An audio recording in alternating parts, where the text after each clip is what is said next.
Hello दोस्तों, स्वागत है आप सभी का मेरे यूट्यूब चैनल JR क्लासेस में। मेरा नाम है रवि। तो चलिए आज की वीडियो को हम शुरू करते हैं। और आज हम बात करने वाले हैं उत्तराखंड अधिशासी अधिकारी के लिए। अब आपके सामने कुछ ही दिन बचे हैं, तो तैयारी आप लोगों की बेहतर चल रही होगी। रिवीजन आप लोग कर रहे होंगे, ज़्यादा से ज़्यादा पढ़ाई कर रहे होंगे। दिवाली यहाँ पर हो चुकी है, आप लोगों ने दिवाली को अच्छी तरीके से सेलिब्रेट किया होगा, इन्जॉय किया होगा और उसके बाद अपने कर्तव्य पद पर भी आप चल रहे होंगे, यानी कि आप अपनी तैयारी भी करते रह रहे होंगे। बहुत से स्टूडेंट इस बीच में भी वीडियोस देख रहे थे, तो इससे समझ में आता है कि आप लोग दिवाली के साथ साथ तैयारी भी कर रहे हैं। तो ये देख के अच्छा लगता है कि आप लोग हर हमेशा प्रयासरत हैं और होना भी चाहिए। चाहे हमारे सामने कोई भी परिस्थितियाँ हैं, अपनी जो लक्ष्य है उसको हासिल करने के लिए हमें तत्पर लगे रहना चाहिए। तो हम यहाँ पर बात करेंगे आज मैथ की, और इसमें हम बात कर रहे थे स्टैटिक्स की।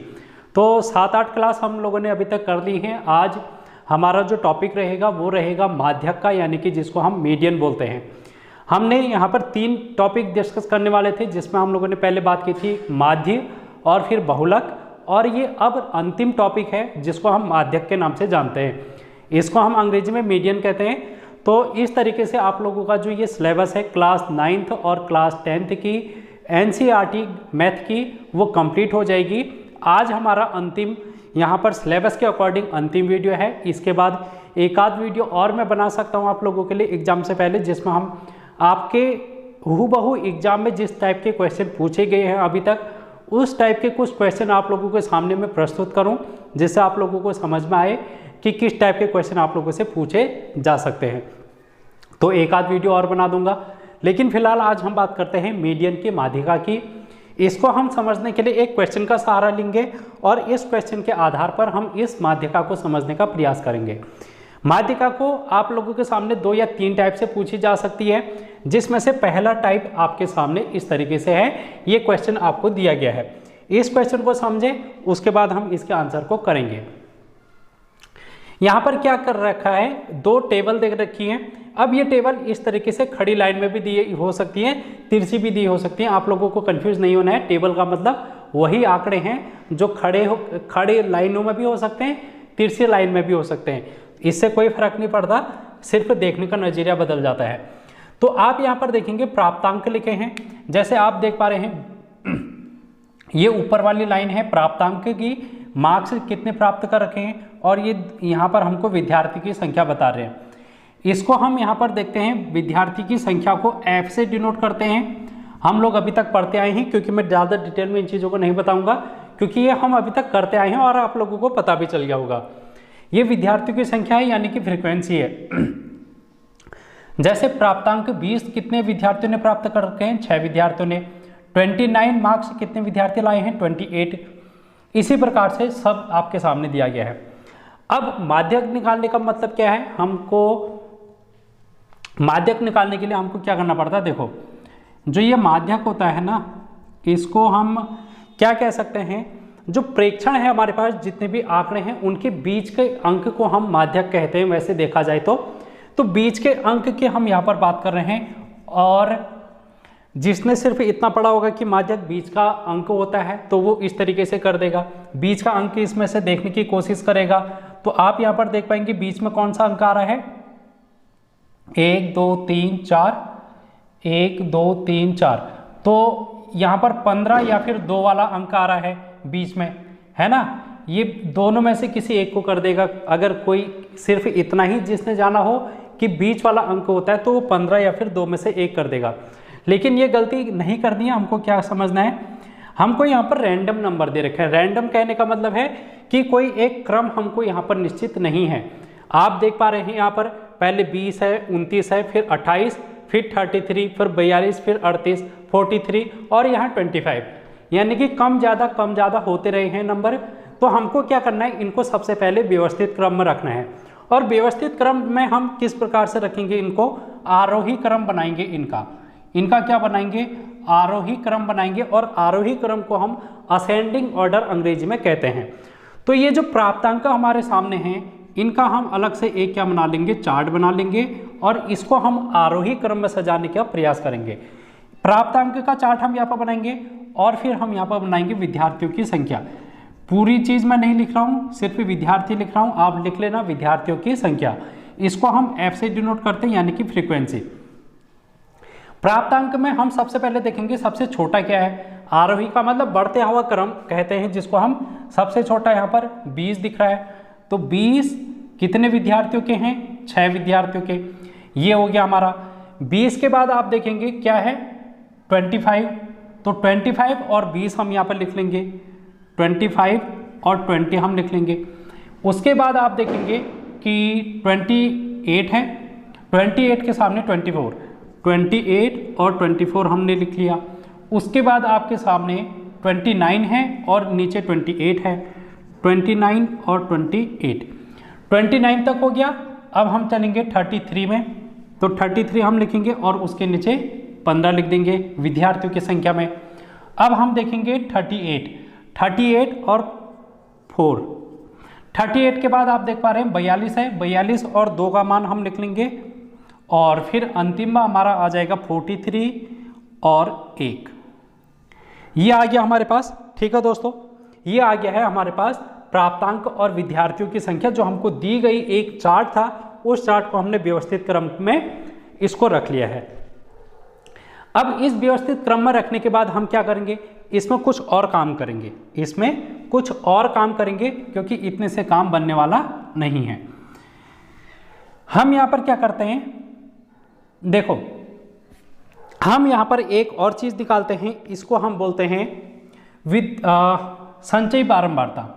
यहाँ पर हम क्या निकालते हैं, संचयी बारंबारता। माध्य का निकालने के लिए हम एक फॉर्मूले का प्रयोग करते हैं, उसमें हम संचयी बारंबारता का भी प्रयोग करते हैं।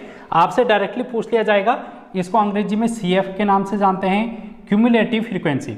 अब ये क्यूमुलेटिव फ्रीक्वेंसी कैसे निकालते हैं, इसके लिए हम यहाँ पर देखते हैं कि 20 तक कितने विद्यार्थी हैं, 6 विद्यार्थी। 20 प्राप्तांक कितने विद्यार्थियों ने कर रखा है, 6 विद्यार्थियों ने, तो हम इसको यहाँ पर 6 का 6 लिख देंगे। अब हम क्या करेंगे, अगली लाइन में 25 देख रहे हैं हम, तो ये आरोही क्रम आप देख पा रहे हैं 25 तक।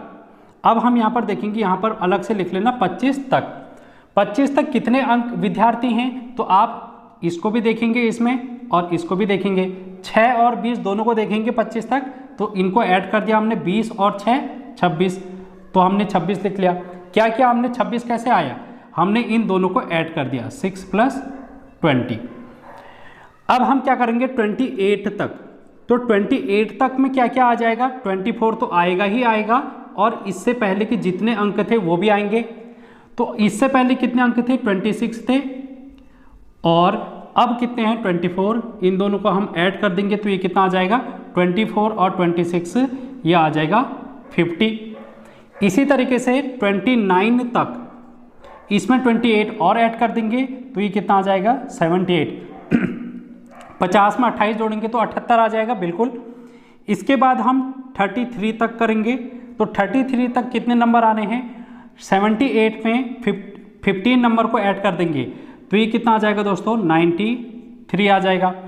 अब 38 तक देखेंगे तो इसमें 4 और ऐड कर देंगे तो ये कितना आ जाएगा 97, और फिर हम 42 तक देखेंगे तो ये कितना आ जाएगा 97 और 2 99, और फिर हम 43 तक देखेंगे तो इसमें एक और ऐड कर देंगे तो ये आ जाएगा 100। ये जो 100 हमारे पास आया ये है n, ये कुल प्रेक्षण है। n क्या है, कुल प्रेक्षण। तो हमारे पास समझ में आ गया आपको n कितना आया। यहाँ पर आपसे पूछा जाता है कुल प्रेक्षणों की संख्या कितनी है, हमने क्या करना है, सिंपल इन विद्यार्थियों की संख्या को ऐड कर देना है। कुल प्रेक्षण का संख्या मतलब क्या है कि हमने इन विद्यार्थियों की संख्या को ऐड कर देना है, और ये विद्यार्थियों की संख्या हमारे पास 100 आ गई है। तो जब हमारे पास इस तरीके से आ जाएगा तो हमारा नेक्स्ट स्टेप क्या रहेगा, उसको आप यहाँ पर देखने की कोशिश करना। यहाँ पर आप देखेंगे जब n बराबर सम है, सम मतलब इवन नंबर, जब यहाँ पर n = 100 है तो ये 100 क्या है, एक प्रकार का सम संख्या है, इवन नंबर है।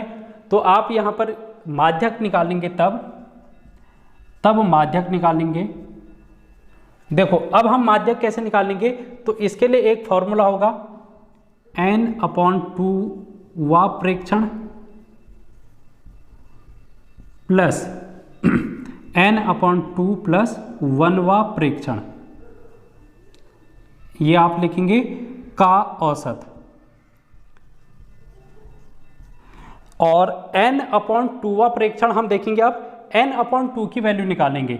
n का मान हमारे पास कितना है, n का मान हमारे पास है 100, तो हम n/2 का मान निकाल देंगे, तो ये कितना आ जाएगा 100/2, और 100/2 की वैल्यू कितना आ जाएगी 50 आ जाएगी, तो ये 50वां प्रेक्षण आ जाएगा, 50वां प्रेक्षण। इसी प्रकार प्लस करेंगे हम n/2 प्लस 1, n/2 का मान कितना आया, अभी हमने देखा 50, और 50 में 1 जोड़ेंगे तो 51वां प्रेक्षण, 51वां प्रेक्षण। इनका मान हम देखेंगे। अब यहाँ पर देखो कैसे देखेंगे, हमारे पास यहाँ पर जो n/2 की वैल्यू आई है वो 50 आई है। इस 50 को हम चेक करेंगे इस संचयी बारंबारता की टेबल में। अब ये संचयी बारंबारता की टेबल में ये जो 50 है वो कहाँ पर आया है, वो यहाँ पर आया है, यहाँ पर आया है। ठीक है दोस्तों, अब ये 50 किस लाइन में है, ये इसकी पूरी लाइन हो गई, और इस लाइन में हम यहाँ पर देखेंगे प्राप्तांक। तो प्राप्तांक यहाँ पर आप कितना देख पा रहे हैं 28, यहाँ पर प्राप्तांक कितने हैं 28, तो जो 50वां प्रेक्षण है उसका मान कितना है, वो है 28। 50वां प्रेक्षण का मान कितना है 28। इसी प्रकार 51वां प्रेक्षण क्या होगा, उसके बाद वाला। अगर ये 50वां प्रेक्षण है तो इसके बाद वाला प्रेक्षण ये होगा, और इसमें हमारे पास जो प्राप्तांक है वो 20, ये 50वां प्रेक्षण है, और ये 51वां प्रेक्षण होगा। फिर तो 51वां प्रेक्षण का मान आ गया 29, दोनों के मान आ गए। अब हमको का औसत निकालना है, इन दोनों का औसत। औसत कैसे निकालते हैं, दोनों को हम अपॉन कर देंगे, तो ये इस तरीके से हम कर देंगे। 28 और 29 को हम ऐड करेंगे और अपॉन में 2 करेंगे, तो ये हमारे पास 28.5 आंसर आ जाएगा। और ये 28.5 क्या आ जाएगा, हमारे पास उत्तर आ जाएगा, जो कि ये माध्यक है इसका। इस क्वेश्चन का माध्यक क्या आ गया 28.5 आ गया, ये इसका सही उत्तर हो जाएगा। ठीक है, तो माध्यक निकालना आ गया होगा जब हमारे पास आंकड़े इस प्रकार से रैंडम गिवन होंगे। जब हमारे पास इस प्रकार के रैंडम आंकड़े गिवन होंगे तो हमने क्या करना है, हमने यहाँ पर n निकालना है। और n कैसे निकालेंगे, संचयी बारंबारता से। संचयी बारंबारता हम निकालेंगे कैसे, कि हर एक वैल्यू में पहले वाली वैल्यू को ऐड करते जाएंगे, इस तरीके से आ जाएगा। और फिर n अगर सम है तो हमारे पास ये वाला फॉर्मूला होगा। अगर n हमारे पास विषम है, यहाँ पर फॉर्मूला और लिख लेना, अगर हमारे पास n विषम है तो क्या आ जाएगा, हमारे पास अगर n विषम है तो क्या आंसर आएगा, इसको भी आप लोग लिख लें। n अगर विषम है तो क्या आएगा, तो यहाँ पर n अगर विषम है, विषम विषम कहने का मतलब यहाँ पर अगर हमारे पास 100 आया है तो ये सम है। अगर n की वैल्यू यहाँ पर या तो 99 होती या फिर 101 होती, तो ये विषम संख्याएं हो गई, बिल्कुल हो गई।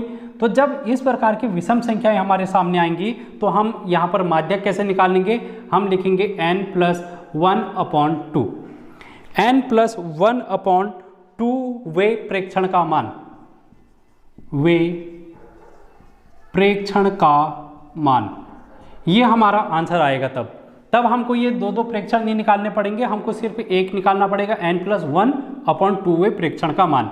जैसे हमारे पास आंसर आया, हमारे पास n की वैल्यू आई, अगर हम देखें यहाँ पर 101, अगर इसी क्वेश्चन में हमारे पास n की वैल्यू 101 आती तो हम इसको कैसे करते, 101 n की वैल्यू 101 लिखते +1/2, तो 101 + 1 102/2, तो ये कितना आ जाएगा 51वां प्रेक्षण का मान, प्रेक्षण का मान। ये क्या आता 51वें प्रेक्षण का मान। तो 51वां प्रेक्षण क्या आप देख पा रहे हैं, 51वां प्रेक्षण तो ये है, 51वां प्रेक्षण ये है, तो इसका मान कितना है 29। तो यहाँ पर हमारा ये आंसर आ जाता माध्यक 29। हमारा आंसर क्या आ जाता था तब, हमारा आंसर तब आ जाता 29।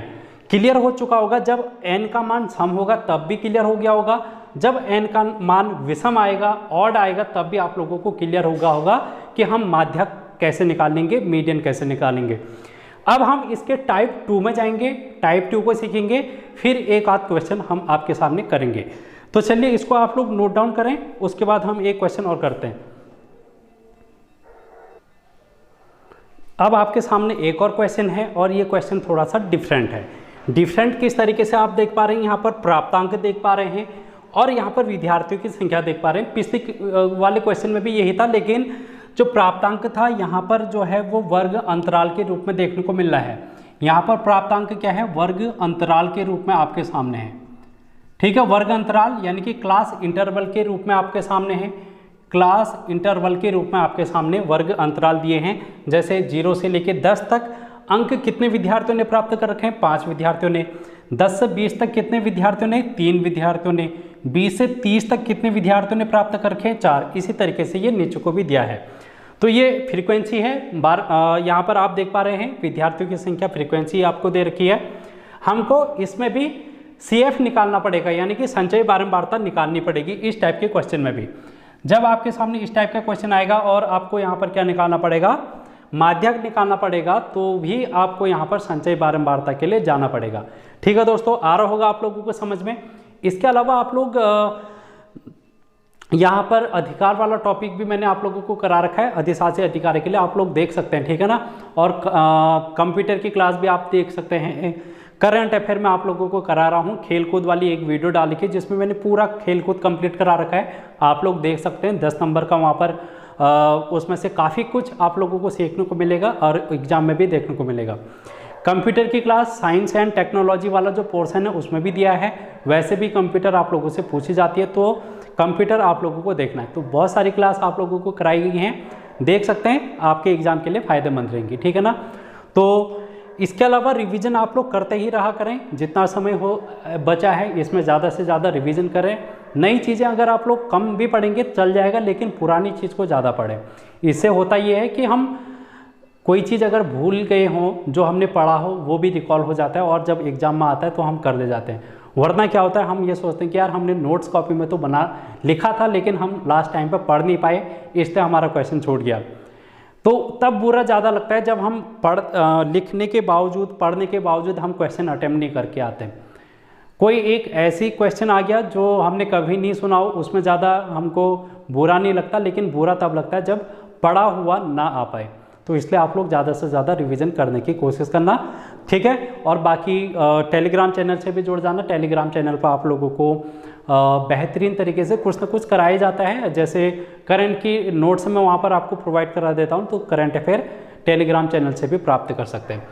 ठीक है, तो यहाँ पर हम बात कर रहे थे संचयी बारंबारता हम निकालने वाले थे इसमें। तो CF संचयी बारंबारता हम निकाल रहे हैं। CF इसको अंग्रेजी में बोलते हैं क्यूमुलेटिव फ्रीक्वेंसी। कैसे निकालेंगे, तो 0 से लेकर 10 तक आप देख पा रहे हैं, यहाँ पर कितना है 5। अब 10 से लेकर 20 तक, तो 10 से लेकर 20 तक में हम क्या करेंगे, इसमें विद्यार्थियों की संख्या में इस 3 को भी ऐड कर देंगे, तो 5 3 8 हो जाएगा। अब इसमें हम 4 को भी ऐड कर देंगे, 8 और 4 12 हो जाएगा। 12 में 3 ऐड कर देंगे तो 15 हो जाएगा। 15 में 3 ऐड कर देंगे 18 हो जाएगा। 18 में 4 ऐड कर देंगे तो 22 हो जाएगा। 22 में 7 ऐड कर देंगे 29 हो जाएगा। 29 में 9 ऐड कर देंगे तो ये 38 हो जाएगा। 38 में अगर हम 7 ऐड कर देंगे तो ये 45 हो जाएगा। 45 में 8 ऐड कर देंगे तो ये 53 हो जाएगा। ठीक है, तो क्यूमुलेटिव फ्रीक्वेंसी कैसे निकालते हैं पता चल गया। संचयी बारंबारता, ये जो 53 आया, ये आया n की वैल्यू। ये 53 क्या आया, n की वैल्यू। तो यहाँ से हमको एक चीज़ क्या पता चली यहाँ पर दोस्तों, यहाँ पर हमको पता चली n की वैल्यू। n की वैल्यू कितनी है, 53 है। अब हम एक काम और करेंगे, n/2 का मान भी निकालेंगे। n/2 का मान भी निकाल देंगे। तो n/2 का मान कैसे निकालेंगे, 53/2, तो ये कितना आ जाएगा, 26.5 आ जाएगा। 26.5 आ जाएगा। 26 दूना 52 और 53 यानी कि 26.5 हमारे पास n/2 का मान आ गया। अब ये जो 26.5 आया, ये हम चेक करेंगे इस संचयी बारंबारता में कहाँ पर आ रहा है ये। तो 26.5 कहाँ पर आ रहा होगा, आप लोग अगर इसको अनुमान लगाएं तो ये यहाँ पर है 22, यहाँ पर है 29, यानी कि इनके बीच में आ रहा होगा कहीं, और इनके बीच वाला मान तो हमारे पास है नहीं। तो हम इसमें से कौन सा मान लेंगे, इसमें हम लेंगे जो ये n/2 का मान आ रखा है, इससे थोड़ा सा ऊपर। ये जो 26.5 आ रखा है, इससे थोड़ा सा ऊपर हम ले लेंगे और इससे थोड़ा सा ऊपर अगर हम जाएंगे तो ये 29 वाला ले लेंगे। तो 29 वाले को हम क्या करेंगे, एक प्रकार से ले लेंगे। ठीक है दोस्तों, तो 29 वाले को ले लेते हैं। तो ये 29 वाला हो गया और इसी के सामने कौन सी संख्याएं हैं इनको भी ले लेंगे। ये देखो इनके सामने ये वाली संख्याएं हैं। ठीक है, अब 29 वाले में ये तो संचयी बारंबारता वाली टेबल हो गई, ये जो हो गई ये होगी फ्रीक्वेंसी वाली। तो हम यहाँ पर इसको लिख देंगे f। ये जो 60 से 70 आया इसको हम लिख देंगे वर्ग अंतराल, वर्ग अंतराल। ठीक है, तो हम यहाँ पर लिख लेते हैं अलग से वर्ग अंतराल। वर्ग अंतराल क्या आया हमारे पास, 60 से 70 वाला। वर्ग अंतराल हमारे पास 60 से 70 वाला आया है, इस बात को आप लोग लिख लेना। इसके बाद यहां पर हम एक फॉर्मूला लिखते हैं माध्यक का, माध्यक निकालने का फॉर्मूला। ठीक है दोस्तों, माध्यक निकालने का फॉर्मूला है L plus n/2 minus CF upon F into H। ये इसका एक फॉर्मूला है, L plus n/2 minus CF upon F into H। मैंने जैसे लिखा है वैसे ही आप लोग इसको देखेंगे। L क्या है इसमें, L को हम बोलते हैं निम्न सीमा। L क्या है, निम्न सीमा है। अब ये निम्न सीमा क्या होगी, जो हमारे पास वर्ग अंतराल है इसमें एक है 60, एक है 70। तो पहले वाली जो संख्या है उसको हम निम्न सीमा बोलते हैं, ऊपर वाली सीमा को हम ऊपरी सीमा बोलते हैं। तो निम्न सीमा का मान L का मान कितना आ गया, 60 आ गया। तो हम यहाँ पर 60 लिख देंगे। ठीक है, प्लस n/2, n/2 का मान कितना आ रखा है, 26.5 माइनस CF। CF का मान क्या होगा, देखो अब आप लोग इसमें देखेंगे CF वाली टेबल में हमने 29 वाला मान ले रखा है, लेकिन यहाँ पर CF आप लोग 29 नहीं लेंगे, इससे एक पहले वाला लेंगे। 29 आप CF नहीं लेंगे, इससे पहले वाला लेंगे। तो CF की वैल्यू क्या आ गई, ये आ गई CF की वैल्यू। CF का मान 22 आया और हम यहाँ पर लिख देंगे CF का मान 22। F की वैल्यू कितनी है, 7। F का वही वाला मान लेंगे जो हमारे पास वर्ग अंतराल वाला है। H का मान क्या है, अब H निकालने के लिए हम क्या करेंगे, H निकालने के लिए हम करेंगे ये जो हमारे पास वर्ग अंतराल आ रखा है इसमें हम ऊपरी सीमा माइनस निम्न सीमा कर देंगे। H का मान कैसे निकालेंगे, ऊपरी सीमा माइनस निम्न सीमा, हमने पहले ही पढ़ रखा है H निकालना, तो मैं यहाँ पर ज़्यादा डिटेल में नहीं जा रहा। आप यहाँ पर देखेंगे 70 में से 60 को माइनस करेंगे तो ये 10 आ जाएगा। ठीक है, तो यहाँ पर 10 आ गया H का मान। अब इनको हम हल कर लेंगे, तो हल करने के बाद जो भी वैल्यू आएगी वो हमारा माध्यक हो जाएगा। अब आपसे यहाँ पर क्वेश्चन किस प्रकार से पूछे जा सकते हैं, आपसे सिर्फ माध्यक नहीं पूछा जा सकता है, इसमें यह भी पूछा जा सकता है कि इसमें माध्यक वर्ग क्या है। माध्यक वर्ग क्या है, तो हमारे पास ये जो वर्ग अंतराल आया है 60 से 70 के बीच का, इसी को हम बोल देते हैं माध्यक वर्ग। तो माध्यक वर्ग क्या है, 60 से 70 के बीच में। ऑप्शन आएगा आपके 50 से 60, 60 से 70, 70 से 80, 80 से 90। तो आप कहेंगे 60 से 70 वाला क्या है, यहाँ पर माध्यक वर्ग है। आपसे पूछा जा सकता है इसमें फ्रीक्वेंसी क्या है, बारंबारता क्या है। तो बारंबारता आप देख पा रहे हैं यहाँ पर क्या है, 7 है।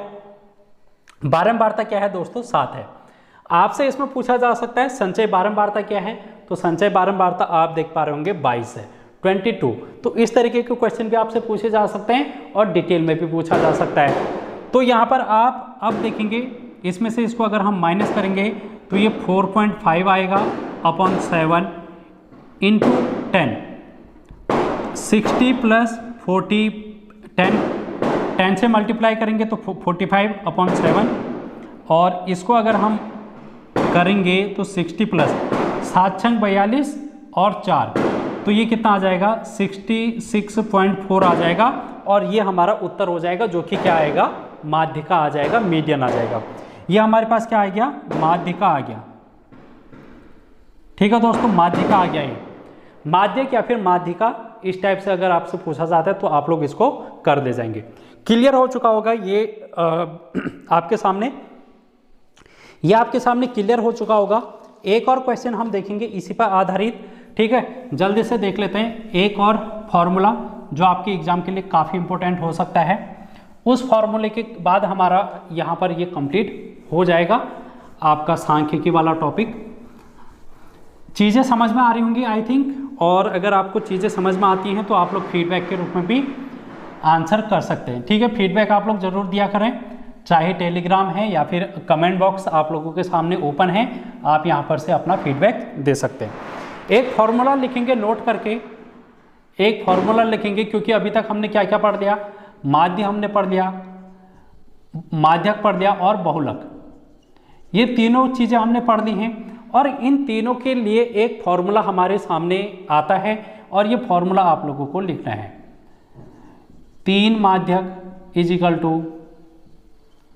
बहुलक प्लस 2 माध्य। ये क्या है, फॉर्मूला है। क्या है ये फॉर्मूला? फॉर्मूला क्या है, 3 गुणा माध्यक, इसको आप ऐसे भी कह सकते हैं 3 गुणा माध्यक इज इक्वल टू बहुलक 2 गुणा माध्य। ये क्या है, हमारे पास फॉर्मूला है। इस फॉर्मूले पर आधारित प्रश्न आपसे पूछे जा सकते हैं। जैसे क्वेश्चन आपसे दिया जाएगा,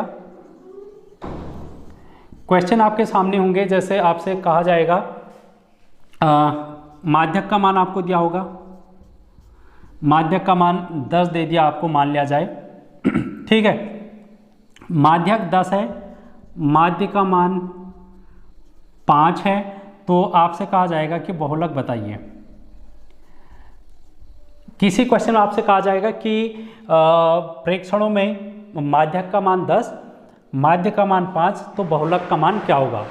तो हम इसमें रख सकते हैं, तो रख के निकाल लेंगे। जैसे 3 गुणा माध्यक, माध्यक का मान है 10 इज इक्वल टू बहुलक प्लस 2 गुणा माध्य, माध्य का मान 5।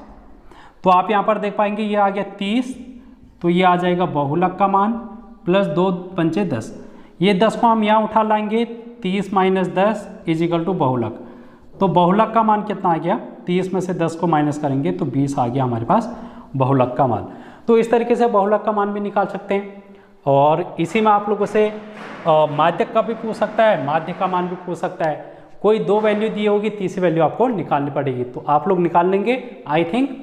और अगर आपको इसकी ज़्यादा प्रैक्टिस करनी है तो टेलीग्राम चैनल पर PDF मैंने डाल रखी है क्लास 9th और 10th की NCERT की, वहाँ से आप लोग इन चीज़ों को करेंगे, रिवीजन करेंगे और ज़्यादा से ज़्यादा क्वेश्चन को वहाँ पर अटेम्प्ट करेंगे। आपके प्रैक्टिस के लिए वो PDF मैंने दे रखी है। तो आज की वीडियो हम इतना ही डिस्कस करते हैं और take care, all the best. आप लोग अच्छे से इन चीज़ों को अटेम्प्ट करना, क्योंकि हमने यहाँ पर सिलेबस तो कंप्लीट कर ही दिया है। कुछ एक आध और वीडियो अगर मैं कराऊंगा तो उसमें हम क्वेश्चन को देख लेंगे कि किस प्रकार से क्वेश्चन हमारे एग्जाम में बन सकते हैं। तो थैंक यू सो मच, आज की वीडियो में इतना ही।